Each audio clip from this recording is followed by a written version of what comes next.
ക്രൈസ്തവ ചരിത്രത്തിൽ എത്രമാത്രം പീഡനങ്ങളിൽ കൂടെയാണ് നമ്മുടെ സഭ കടന്നു പോയിട്ടുള്ളത്. ആ പീഡനങ്ങളുടെ മധ്യത്തിൽ നമ്മുടെ റെസ്പോൺസ്, നമ്മൾ എങ്ങനെയാണ് അതിനെ നേരിട്ടത്, ആ ചരിത്രമൊക്കെ വളരെ ചുരുക്കമായിട്ട് നമ്മൾ കേൾക്കുകയുണ്ടായി. ഇന്ന് നമ്മളിവിടെ ചിന്തിക്കാൻ പോകുന്ന രണ്ട് കാര്യം എന്ന് പറയുന്നത്, ഈ സഭ ലോകത്തിൽ നിൽക്കുന്ന അത്രയും കാലം, അല്ലെങ്കിൽ യേശുക്രിസ്തുവിന്റെ വരവ് വരെ നമ്മൾ പീഡനങ്ങളെ ഫേസ് ചെയ്തേ പറ്റത്തുള്ളൂ. കാരണം ബൈബിൾ പറയുന്നത് സഭയുടെ ആരംഭം മുതൽ പീഡനങ്ങളെ കണ്ട് അതിനെ നേരിട്ട് വളർന്നു വന്ന ഒരു പ്രസ്ഥാനമാണ് ക്രൈസ്തവ സഭ. 1-ാം നൂറ്റാണ്ടിൽ നമ്മൾ ജീവിക്കുന്നൊരു സാഹചര്യത്തിലല്ല അപ്പോസ്തലന്മാർ ജീവിച്ചത്. അന്ന് നമുക്കറിയാം,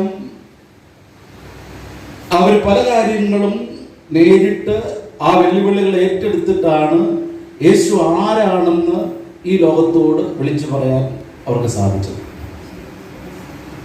ഇന്ന് യേശു ആരാണെന്നും മനുഷ്യർക്കറിയാം. ക്രിസ്ത്യാനിറ്റി എന്താണെന്ന് ആൾക്കാർക്കറിയാം. സ്പർജൻ സാർ പറഞ്ഞതുപോലെ ക്രിസ്ത്യാനിറ്റി ലോകത്തിന് കൊടുത്ത കോൺട്രിബ്യൂഷൻ എന്താണെന്ന് നമ്മൾ പ്രസംഗിക്കാതെ ആൾക്കാർക്കറിയാം. പക്ഷെ ശിഷ്യന്മാരുടെ സമയത്ത് യേശു ആരാണെന്ന് ആൾക്കാർക്ക് അറിയത്തില്ല. അവർ തങ്ങളുടെ ഗ്രാമമായ നസ്രയത്തിൽ നിന്ന് യെരുശലേമിലേക്ക് വരികയാണ്. ആ യെരുശലേമിൽ വെച്ച് അവിടെ നാഥനായ യേശുക്രിസ്തു അറസ്റ്റ് ചെയ്യപ്പെടുന്നു, ക്രൂശിക്കപ്പെടുന്നു. പിന്നീട് 40 ദിവസം ആ ശിഷ്യന്മാരെ കർത്താവ് ചേർത്ത് പിടിക്കുന്നു. പിന്നെ 10 ദിവസം അവർ കാത്തിരിക്കുന്നു. അവസാനമായി യേശു അവരോട് പറഞ്ഞൊരു കാര്യം, നിങ്ങൾ ഈ പട്ടണം വിട്ട് നിങ്ങളുടെ ഗ്രാമത്തിൽ പോകണ്ട, നിങ്ങളിവിടെ കാത്തിരിക്കണം, നിങ്ങൾക്ക് ശക്തി കിട്ടും. അപ്പോൾ അതിൽ 1-2 പേര് ചോദിച്ചത്, ഇപ്പോഴാണ് ഞങ്ങൾക്ക് രാജ്യം കിട്ടുന്നത്? യേശു പറഞ്ഞു, അങ്ങനെയല്ല, രാജ്യമൊക്കെ കിട്ടുന്നത് ദൈവത്തിന്റെ ഹിതപ്രകാരമാണ്. പക്ഷെ നിങ്ങളുടെ മേൽ പരിശുദ്ധാത്മാവ് വരും. നിങ്ങൾക്ക് ശക്തി കിട്ടുമ്പോൾ നിങ്ങൾ യെരുശലേമിലും യഹൂദയിലും ശമരിയിലും ഭൂമിയുടെ അറ്റത്തോളം എൻ്റെ സാക്ഷികൾ ആവും. യേശു പറഞ്ഞ വാക്കിൽ ഒരു കാര്യം വളരെ ശക്തമാണ്, സാക്ഷികളായി തീരുമെന്ന പദം.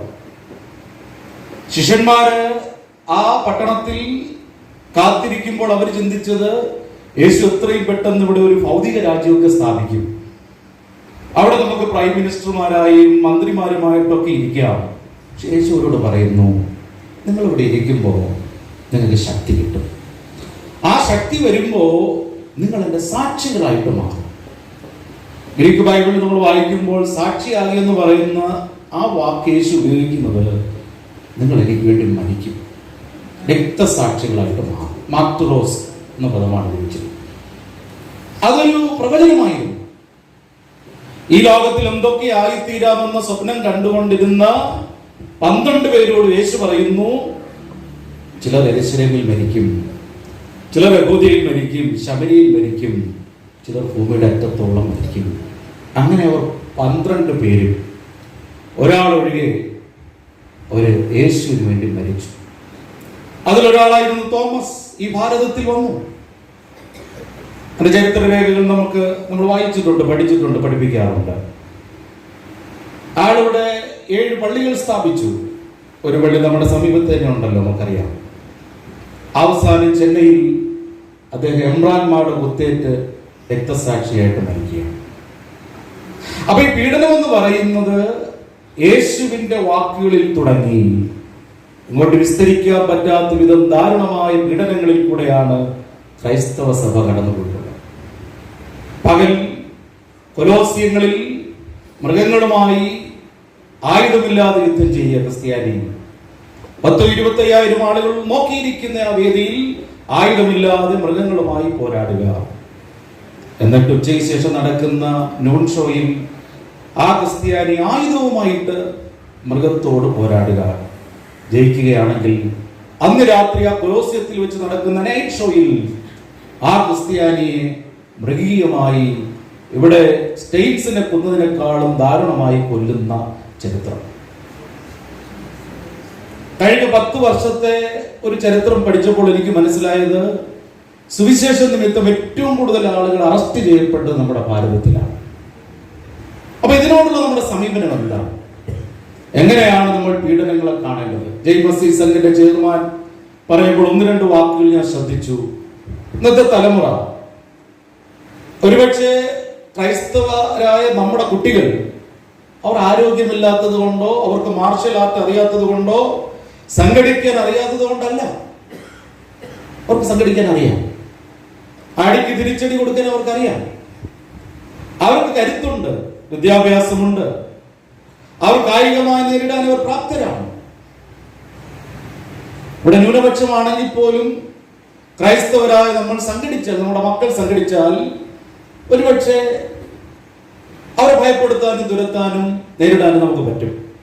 അതാണ് നമ്മുടെ ചരിത്രം. ക്രൈസ്തവ ചരിത്രം പഠിച്ചവർക്കറിയാം, കായികമായി തന്നെ പീഡനത്തെ നമ്മൾ നേരിട്ടിട്ടുണ്ട്. അതിനെ കുരിശുയുദ്ധങ്ങൾ എന്നാണ് പറയുക. മുസ്ലിങ്ങൾ പരിശുദ്ധ നാടിനെ പിടിച്ചടക്കിയ സമയത്ത്, അവിടെ ബിഷപ്പുമാരെ അവർ തടങ്കലിൽ അടച്ച സമയത്ത്, യേശുദേവൻ മരിച്ച സ്ഥലം മുസ്ലിങ്ങൾ കൈയേറിയ സമയത്ത്, അന്നത്തെ ക്രൈസ്തവർ എന്താണ് ചെയ്തത്? പിന്നെ കായികമായി തന്നെ നേരിട്ടു.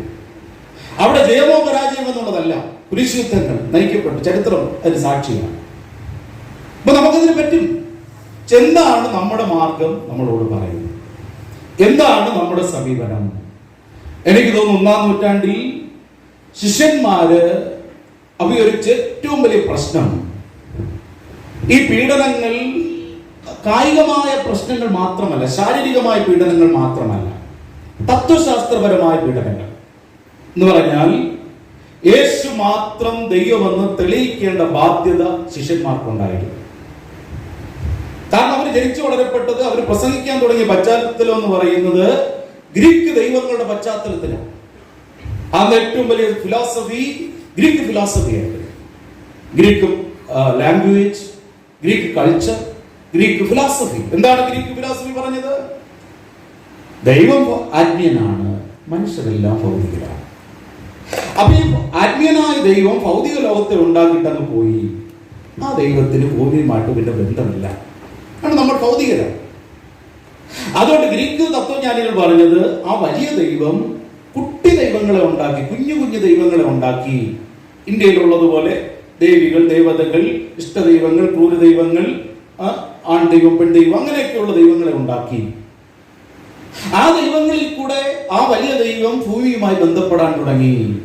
ഇപ്പൊ ഗ്രീക്കുകാർ പഠിപ്പിക്കാൻ തുടങ്ങിയത് യേശുക്രിസ്തുവും അങ്ങനെ ഒരു കുഞ്ഞു ദൈവമാണ്.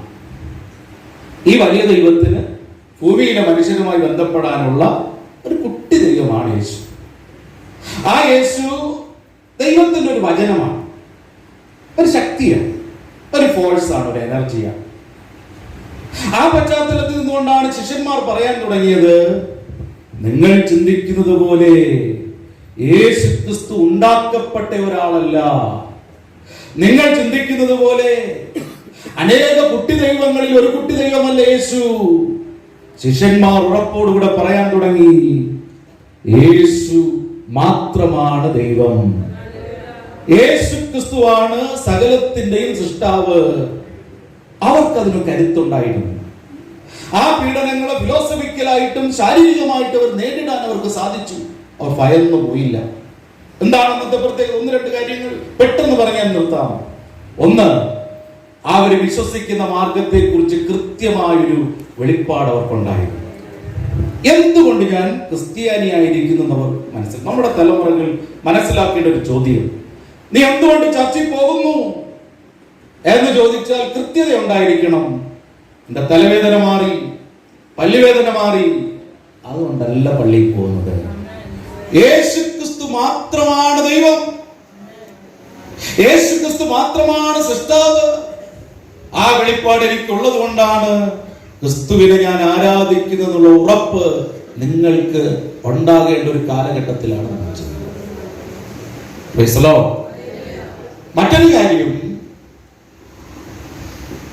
അവർക്കൊരു ഉറപ്പുണ്ടായിരുന്നു, ഞങ്ങൾ ഇവിടെ മരിച്ചു വീണാൽ, ഇവിടെ പീഡനത്തിൽ മരിച്ചു വീണാൽ, ഞങ്ങളെപ്പോലെ 10,000 ആളുകൾ ഇവിടെ നടിക്കും.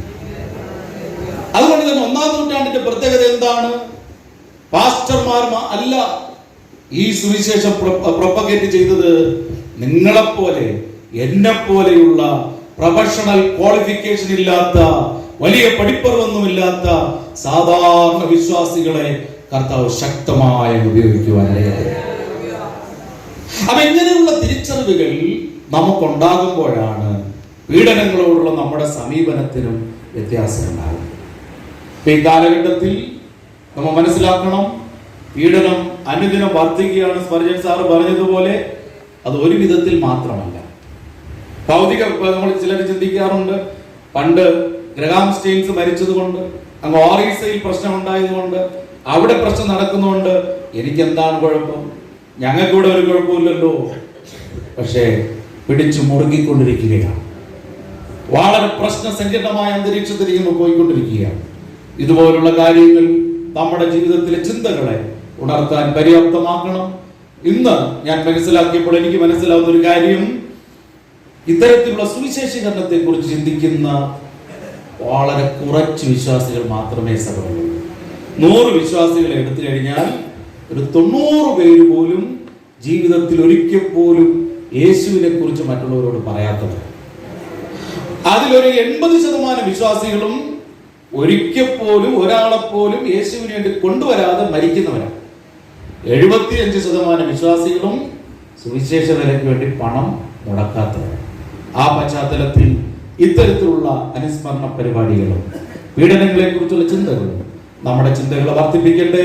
ക്രിസ്തു മാത്രം രക്ഷിതാവാണെന്നുള്ള ആ ചിന്തയിൽ നിന്നുകൊണ്ട് പീഡനങ്ങളെ നേരിടാണ്ട് കരുത്ത് സർവേശ്വരൻ നമുക്ക് തരട്ടെ എന്ന് പറഞ്ഞ് ചുരുക്കമായിട്ട് വാക്കുകൾ നിർത്തുന്നു.